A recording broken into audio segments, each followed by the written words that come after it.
quelqu'un, 2 balles m'ont sifflé aux oreilles et se sont plantés dans le portail. Je sais. Il faut nous protéger. Vous êtes en sécurité ici. Mais enfin, que se passe-t-il? Oh, rien de dramatique. Je vous ai raté, c'est tout. Cela ne me gêne pas de reconnaître mes erreurs.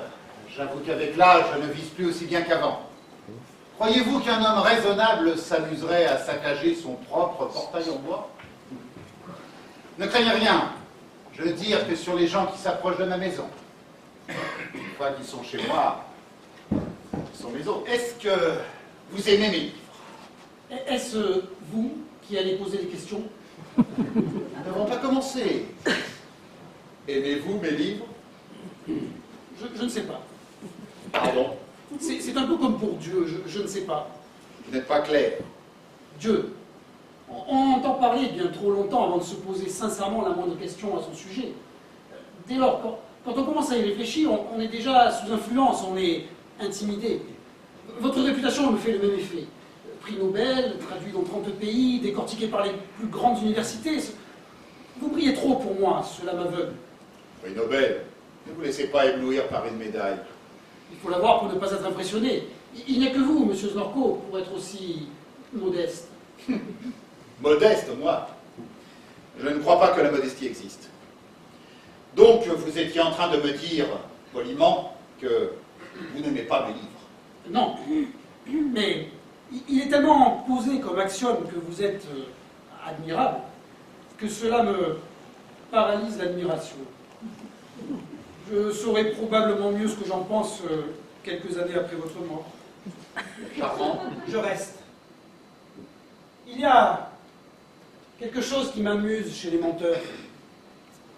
C'est qu'ils ne peuvent s'empêcher de dire la vérité. J'attends mon heure. Vous avez apporté des provisions?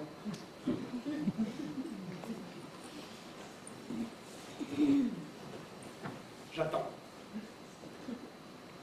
Quoi? Et vous? Qu'est-ce qu'un homme attend d'un autre homme? C'est parce qu'ils ne savent pas que les hommes continuent à se fréquenter. Que voulez-vous? Et vous? Terrible impasse. Ils sont 2 et aucun ne parlera le premier. En attendant, parlez-moi de vous. Je ne vois pas ce que je pourrais bien avoir envie de vous dire. Vous êtes marié? Oui, naturellement. Vous êtes marié et amoureux de votre femme, enfin, vous le croyez. Qu'est-ce qui vous fait dire cela? Il émane de vous un fumet d'intense gratitude. Ça sent la charentaise, le pot-au-feu, le mégot propre, le gazon coupé, la lavande dans les draps. Je ne vous vois pas risquer d'avoir un bonheur différent des autres. Vous n'allez tout de même pas me dire que vous m'avez reçu uniquement pour avoir des nouvelles d'Hélène Metternach. Oh, non, oh, bien sûr, non, comme il est drôle. Enfin, puisque nous en parlons, vous n'êtes jamais entretenu de moi avec elle. Non, jamais. Nous n'avons jamais parlé de vous, ni de vos livres. C'est vrai, après tout. Pourquoi le ferait-elle? Eh oui. Pourquoi? Vous dédiez votre livre à H.M. C'est Hélène Metternach? Quelle drôle d'idée. Vous riez trop. Mais enfin, croyez-vous que je dédierais un livre à une admiratrice professeure de lettres au fin fond d'un trou gelé, simplement parce qu'elle m'a écrit 2 ou 3 fois pour me dire qu'elle aimait mes livres? À ce moment-là, je devrais dédier 20 romans par jour. C'est en moyenne ce que je reçois comme lettres.